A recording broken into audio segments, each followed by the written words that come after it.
तो दोस्तों इस वीडियो में हम बात करने वाले हैं one and only Raj Ratan global wire के बारे में। और राज रतन ग्लोबल वायर के वायर में देखिए आज अच्छा खासा शॉर्ट सर्किट हो चुका है, 20% का लगा है लोअर सर्किट। तो आज आए हैं क्वार्टर 2 के नतीजे, और नतीजों की बात की जाए तो काफ़ी अनएक्सपेक्टेड निराशाजनक रहे हैं नंबर्स। तो पूरा विश्लेषण करेंगे, समझने की कोशिश करेंगे क्यों यहाँ पर निराशाजनक नंबर देखने को मिल रहे हैं, आगे की रणनीति क्या होनी चाहिए अगर आप इन्वेस्टेड हैं, फ्रेश इन्वेस्टमेंट करना है तो टेक्निकल चार्ट पे क्या लेवल्स हैं, सारी चीज़ें डिस्कस करेंगे। वीडियो के साथ बने रहिए। तो आज है 21 अक्टूबर, आज आ चुके हैं नंबर्स। तो सीधा हम नंबर्स पे चलते हैं। तो देखिए ये है दोस्तों यहाँ पर स्टैंड अलोन नंबर्स, ये है कंसोलिडेटेड नंबर्स, और ये इन लैक्स वैल्यू है, हम करोड़ में बात करेंगे। तो यहाँ पर हम क्वार्टर एंडेड अगर नंबर्स देखें तो आप देखिए कि यहाँ पर थोड़ा सा मैं इसको बड़ा कर देता हूँ। तो देखिए थोड़े से ब्लर इमेज है, तो यहाँ पर मैनेज कीजिएगा। यहाँ पर मैनेजमेंट ने ऐसे ही प्रोवाइड कराई है तो मैं कुछ नहीं कर सकता। तो 241 करोड़ का जो रेवेन्यू था पिछले साल क्वार्टर 2 में, वो अब की बार हो चुका 224 करोड़। तो वाई वाई बेसिस पे जो है यहाँ पर रेवेन्यू हमको डाउन देखने को मिल रहा है। और अगर मैं बात करूँ परसेंटेज टर्म्स में तो ऑलमोस्ट ये 7% के आसपास रेवेन्यू डाउन है वाई वाई। 251 करोड़ का रेवेन्यू 224 करोड़ हो चुका है सिक्वेंशियल बेसिस पे। तो यहाँ पर भी रेवेन्यू डाउन है, ऑलमोस्ट 10% के आसपास रेवेन्यू हमको डाउन देखने को मिल रहा है।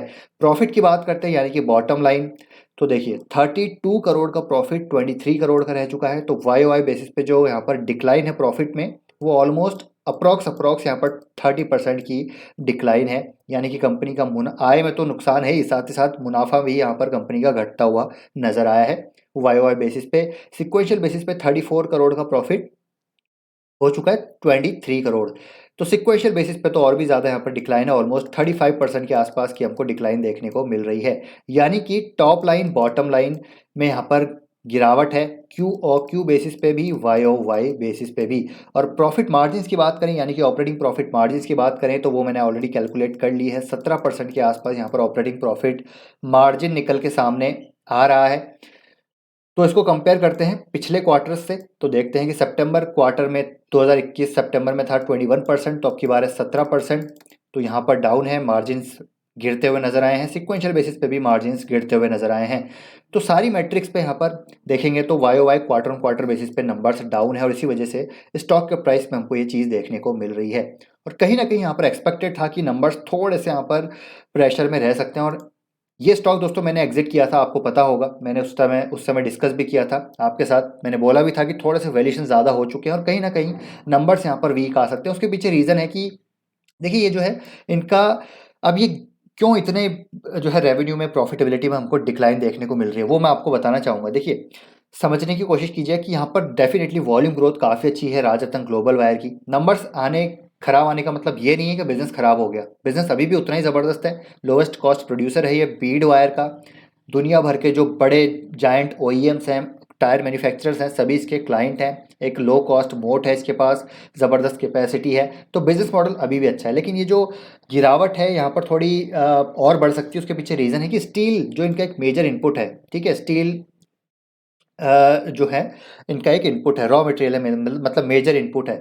तो उसकी प्राइसेस में लगातार हमको गिरावट देखने को मिली है। स्टील के प्राइसेस काफ़ी हाई थे एक एक 2 क्वार्टर पहले, 3 महीने पहले, और अभी आप देखें तो स्टील के प्राइसेस में लगातार हमको गिरावट देखने को मिल रही है।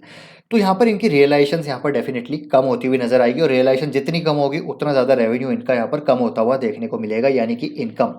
वॉल्यूम ग्रोथ तो डेफिनेटली 20% की है। मैनेजमेंट गाइड कर रहा है कि यहाँ पर डिमांड काफ़ी ज़बरदस्त है। हो सकता है थोड़ी डिमांड सॉफ्टन हुई हो बिकॉज ऑफ जो है इन्फ्लेशन, लेकिन अभी डिमांड काफ़ी अच्छी है। वॉल्यूम ग्रोथ 20% मैनेजमेंट गाइड करता है, लेकिन वॉल्यूम ग्रोथ अच्छी होने से इसका मतलब ये नहीं कि रेवेन्यू ग्रोथ अच्छी हो जाएगी, ठीक है। यहाँ पर रियलाइजेशंस भी अच्छी होनी चाहिए, मतलब रियलाइजेशन मतलब जो इनके स्टील वायर ये जो खरीद रहे हैं पर टन बेसिस पे, वो यहाँ पर उसकी प्राइसेस में लगातार गिरावट होगी।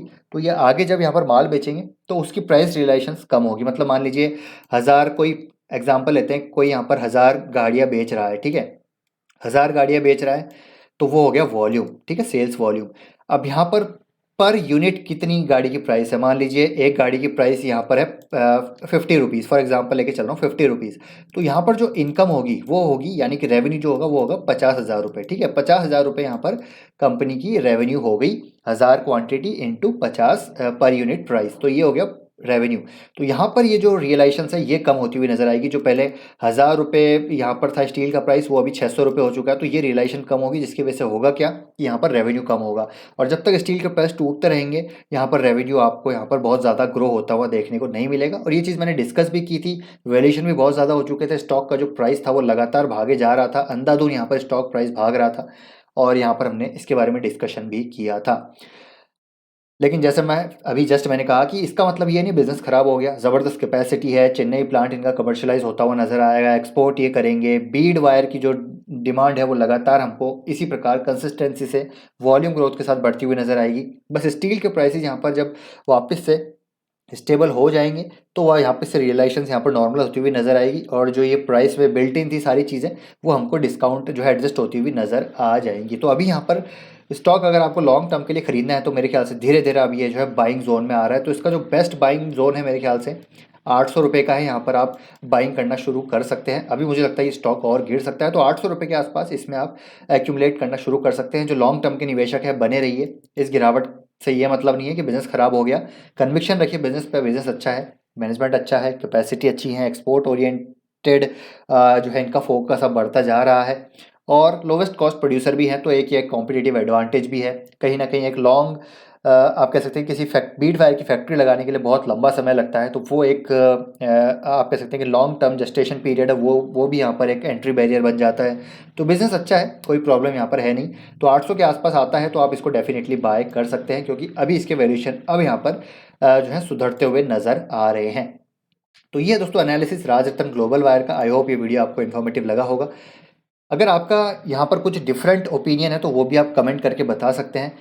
सबको यहाँ पर सीखने को मिलेगा, सब यहाँ पर मिल बांट के सीखेंगे, मिलजुल के लर्निंग करेंगे, तभी हम यहाँ पर भविष्य में बेहतर निवेशक बन पाएंगे। तो आप भी कमेंट बॉक्स में अपना ओपिनियन ज़रूर साझा कीजिएगा, और वीडियो पसंद आए तो लाइक कीजिए। और ऑलरेडी एक वीडियो अपलोड हो चुका है जहाँ पर हमने बात करी एक और स्टॉक के बारे में जो पिछले 2 दिन से ही लोअर सर्किट में है।